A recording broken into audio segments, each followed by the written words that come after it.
My name's Wolfie, and I'm Leon's handler. And I'm Leon, and I'm the pup. So Leon, when did you first get into being a human pup? About 3 years ago, I found it online, and a friend told me to try it out because he was into that sort of thing. And I tried it once and got totally addicted to doing it. How did you become a handler? A handler was just something that happened. I didn't really know what I wanted out of pup play, because I've been introduced to it fairly recently from an ex-boyfriend who's a pup. And I just kind of tried different elements of it to see which one I enjoyed the best. Were you into something else before pup play? I've always been interested in furries. I think pup play kind of led on from furries. I've always been kind of interested in that side of it. How long were you a furry? I would say I was introduced to that when I was around about 17, and that led on for about three and a half years. Are you a pup as well, or just handler? I'd like to think that I'm switch, as in I'm probably more an alpha over it, but I do like to pup out as well and explore that side of headspace. So Leon, you're a handler as well, aren't you, sometimes? I can switch between either. I can be a handler or a pup. Most of the time I'm the pup, but I can be a handler if I want to. What do you get out of being a handler that's different from being a pup? You kind of feel the trust between, because obviously it's not something you just jump immediately into. You've got to have a certain level of trust in the other person, and it's got to be like, obviously it's like kind of putting your feelings in somebody else's hands, and obviously you don't want someone to be taking advantage of how you feel or making you feel uncomfortable. So like our sort of pup handler relationship is there's a lot of trust between us. How did you first meet? How long ago is it now? It was only 3 months ago. We met at Newcastle Pride because there was a gathering of pups there, a few of my closest friends, and that's when I first met Leon. Oh, so how many other pups were there?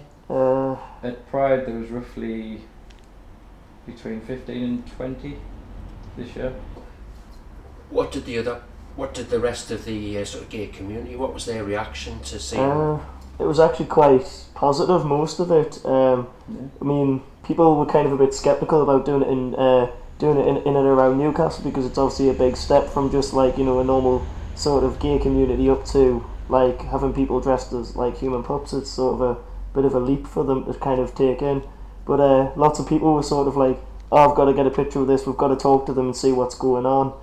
And just on the march itself, I mean, lots of people were giving you sort of a weird look, but then they were like, what do you like about it? And then once you've explained it, they love the idea and they love the concept of it. I noticed you have a harness. Is the bondage element, I know like a dog would wear a lead, but is that bondage element part of the pup play? It can be. I mean, for some people it is a big area of it. For us, it's just more, but you do get dogs that wear harnesses, because some people don't really want the dogs to wear sort of a thing, because obviously when we're out and about, you've got to think about if somebody grabbed that and pulled it, if it's around your neck, what's the aftermath of that going to be? Is it going to be hard enough to actually damage your neck, or is it? I mean, if it's around your chest's a lot more sort of supportive. So if they pull you back, it's not so much of a problem. But if it's on your neck, for example, it's a lot. So on the other side of it though as well, pup play is not just always about the gear either.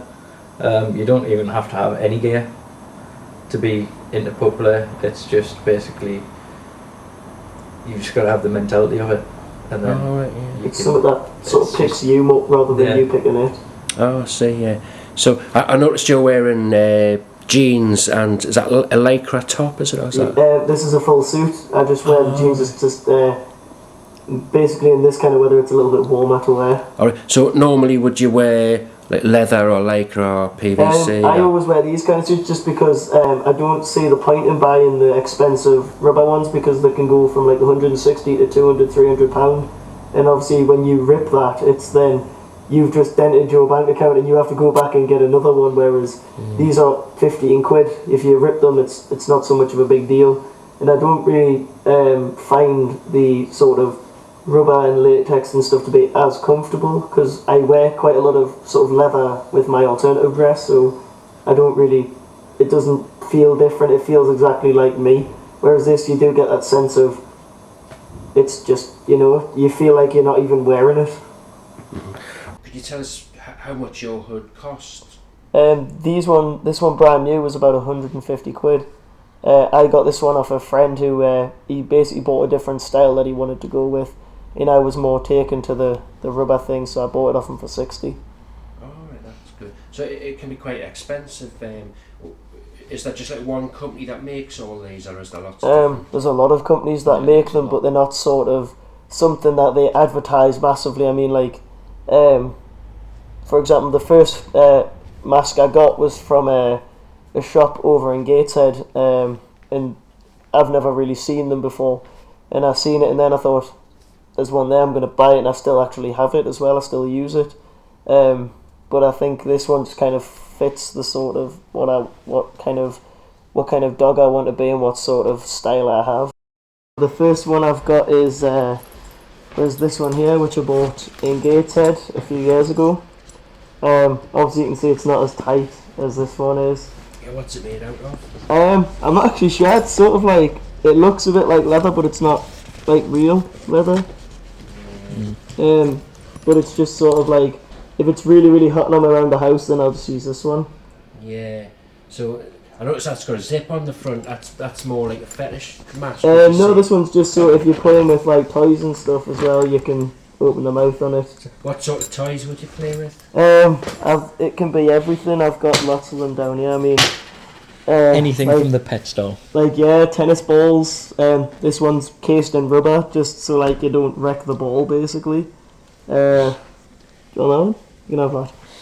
You can use anything from like sort of rope chew tie things. You've got this one's actually quite, like, you can see I've kind of wrecked this one. It's kind of fallen apart, but it's just a ball on a piece How of. did you break that one? Playing with it too much, I think. Were you chewing it, were you? Yeah, pretty much. And it just kind of fell apart, and now it's sort of died on me. So that'll have to be something I'll have to get another one of.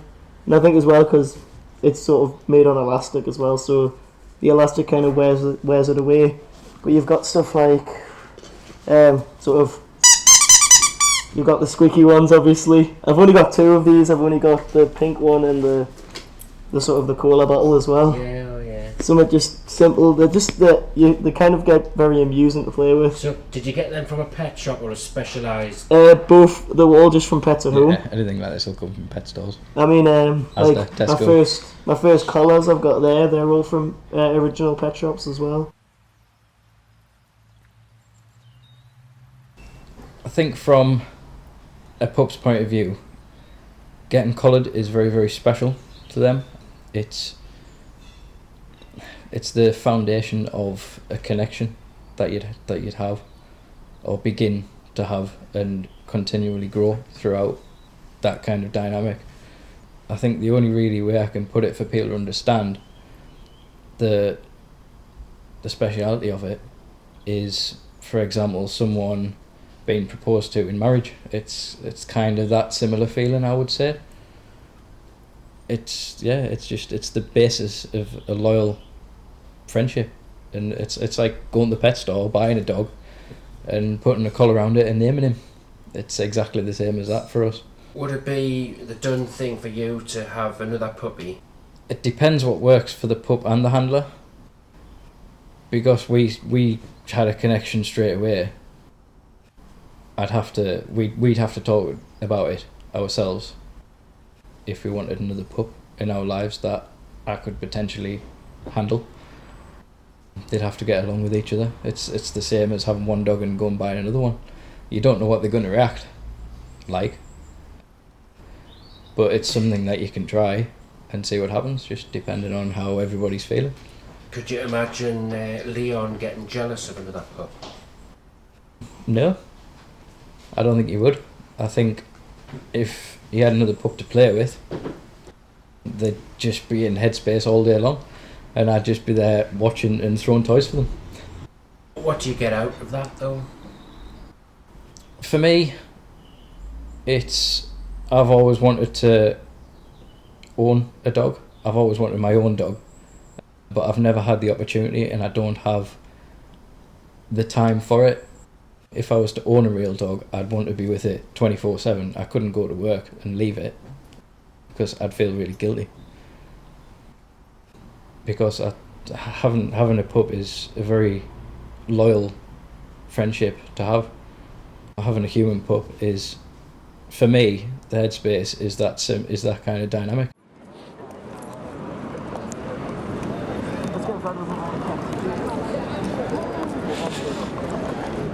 We decided to go into Newcastle city centre on a busy Saturday afternoon to test out the public's reaction. On the whole, the reaction was quite good, with the odd comment and a few stares.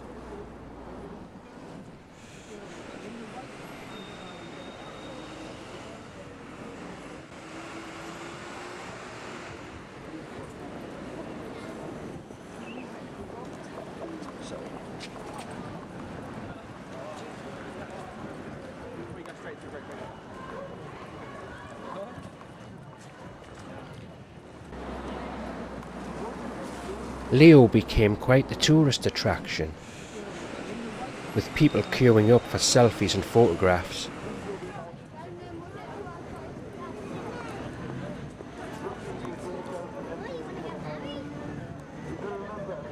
People keep telling us we are what's wrong with the world. Aye, I've had that one before. After a while, the novelty wore thin, and we headed off to blend into the crowd.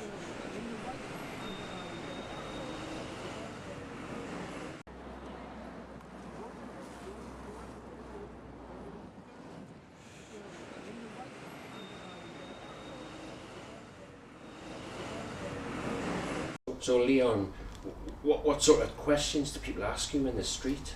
The positive ones are more sort of, what is it about? And quite a lot of the questions I get is it comfortable to wear, or is it really hot on certain times?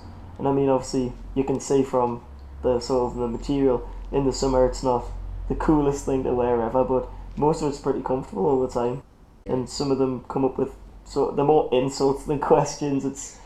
But we don't really sort of mind as long, like... Straight over our heads, really. Yeah, exactly. Some of them are quite funny. Depends on what they are, really. I mean, they don't hurt my feelings. I mean, I get it generally, so it doesn't affect me. Your mask is quite heavy, being rubber, isn't it? Yeah. So how long could you wear that in a day without... I wore it from 11 a.m. on the day prior to 11 a.m. till about 9:30 at night. You didn't take it off at all? No. Did you not feel claustrophobic at all? No, actually feel more comfortable in it than out of it. When you're on the street, is the abuse directed at Leon, or is it directed at you? It's more directed at Leon than me. Do people tend to ignore you? Yeah, which is fine. It's just, it's from a point of view where if you saw me and him walking down the street, the initial thought is you're going to stare at him and be like, what is he doing, or what is that, basically. I have had stares, because I'll hold his lead while we're doing it, so. Do you think the general public assume it's sexual? I think they do, yes. Because such as the comments that we've had, it just, well, such as the terms of the gimp dog, for example, and stuff like that, they think it's about sex. So what other comments have you had? What have we had? You get the people that just tentatively try to bark at you in the street, which Yeah. it kind of makes it more funny from our perspective, because it just turns into the best joke ever, because that's at least a little bit someone sort of, actually thought about what they're going to do first, whereas when people just shout, like, what the F is that, for example, I don't really see why someone should question how other people live. I mean, I don't question what they do. I mean, they could be, drunk from Monday to Friday for all I care, but I don't judge them for it. So I don't see why I should be judged for it in the street either. Would you like to spend all your time as Leon? I spend quite a lot of it as Leon already, but I do like that little bit of time as well, just kind of being myself as well, because it goes with what I am. You've still got to have that kind of healthy balance between the two lifestyles, really. Yeah. If I was just a member of the public that you met in the street and you were trying to sell the idea of me being a pup, what would you say? It's not something that you kind of try and get people into. It's something they've got to kind of make their choice themselves. I mean, with us, it's not really so much of we're trying to promote it or anything. We're just kind of, that's how we are comfortable living our life. I mean, if I was to sell the idea to someone, I would say, first of all, before we even go into that conversation, I'd say open your mind for a start, and then I would sell it as it is. Well, it is what it is. It's a form of escapism. It's a form of just escaping the natural cause of life and the stresses and everything around it. If you weren't doing pup play, what could you find to replace it? I use a lot of things that could replace it anyway. Like I says, I'm a hair designer, I'm a fashion designer, and I do makeup as well as a sort of hobby, and I come up with very sort of elaborate styles. I mean, from anywhere to body paint to face paint, it's something that I've always had a sort of a passion for. And I mean, they could replace it if I wanted them to, but I would only ever get rid of it if I stopped enjoying it. But I do enjoy it as a thing, and I've made actually quite a lot of friends out of doing it. Have you made any enemies? Some. I mean, I did a video for Facebook, and it got about 320 views in a few weeks' time. And some people were obviously, who I've knew from like school, obviously aren't expecting that out of you. I mean, they've expected me to be a little bit sort of strange because I was starting out in a gothic style at the later years of school, so they knew I was never going to end up normal, but I don't think they leaped to that sort of conclusion. Expected a pup. Yeah, exactly. On the street, have you ever been approached by anybody who said, how do I get into it and can I join in? And They've never asked how they get into it, they're just more just interested more in interested about it, what it is, yeah. have you ever had any sort of like propositions, like sexual, when you dressed up? One, actually, I will mention this. Yes, go for it. It was last weekend. It was obviously a member of the public that was heavily into kink or fetish himself, and he assumed that it was a kink fetish thing straight away, like total sexual. He came up to Leon, well, both of us, and said, would you mind if I got down on all fours and kissed your shoes?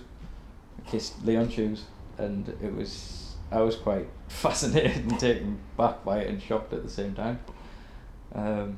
But yeah. Yeah, alright. So that's unusual that he just wanted to kiss your shoes, I don't know. Yeah. Well, I think he was into that. He was obviously in some kind of worship. Yeah. But he did say that. I think he assumed he looked like a gimp, which is what a lot of the public tends to think. That we've heard from our experience. Yeah. And because he did, I think I remember him saying that he was quite proud that we'd walk around in public and dressed as a gimp, and I was like, hold on, we're not. But that's when he asked. So. Also, you mentioned people call you a gimp or whatever, or see you as that. Why do you think that is? I'm just assuming it's because of the materials that some of it's made of. I mean, if people have ever watched that sort of thing in their life, then they will know there is a lot of leather, rubber, sort of latex things involved in that. But I think people, I mean, like, this is, you can see that it's not really that similar to a gimp mask. I mean, a gimp mask is just a normal shape of your head. This one's obviously got a lot more to it than a gimp mask. I think people need to kind of ask about it before they jump to a conclusion, because you could assume one thing, but it could be the total opposite direction. What do your parents think, Leon? My parents, when they first found out, they only found out about a year ago. At the time I was with my ex-girlfriend, and they actually loved the idea. So when it came to this, my dad was like, are you literally doing it to offend anybody, or is it just for your own personal gain? And I was like, I just do it because that's what I enjoy doing. And he was like, well, as long as you're not harming anybody, I don't have a problem with it. And with my mum, her parents were very open, so my mum's very, very open with things. And I mean, like, the first time they met you as well, they were just like, if that's what you enjoy doing, what's the problem? So what about you, Mr. Wolf? My mum is still trying to get her head around it. When I came out with it, and when she started seeing pictures on Facebook and things on Twitter, she was asking about it, and I tried to explain it, but she's still open to it. She said as long as you're happy, then that's fine. But she's still trying to understand what it's all about, basically. Have you ever felt threatened or scared when you've been out on the streets together? Yeah, I would say so. I felt both, threatened by different groups of people. Yeah, well, we both feel it, but I think I feel it a little bit less because obviously not a lot of people can see who I actually am until I tell them. So I become sort of overly confident in what I do. I mean, I'm confident generally because you don't tend to see a lot of guys walking around with very heavy makeup on and sort of very extravagant sort of designs, but then when I've got this on, nobody knows who I am until I decide to tell them. And for me as a handler, I've got to assess that situation, assess the threat quickly as possible, and make sure he's not harmed, at number one, and make sure I'm not harmed. What would you do if things sort of kicked off and it was looking a bit scary, would you? If it kicked off, I'd just drag him away as fast as I could. Do you think being Leon, has it given you more confidence? It's changed the way I look at pretty much everything.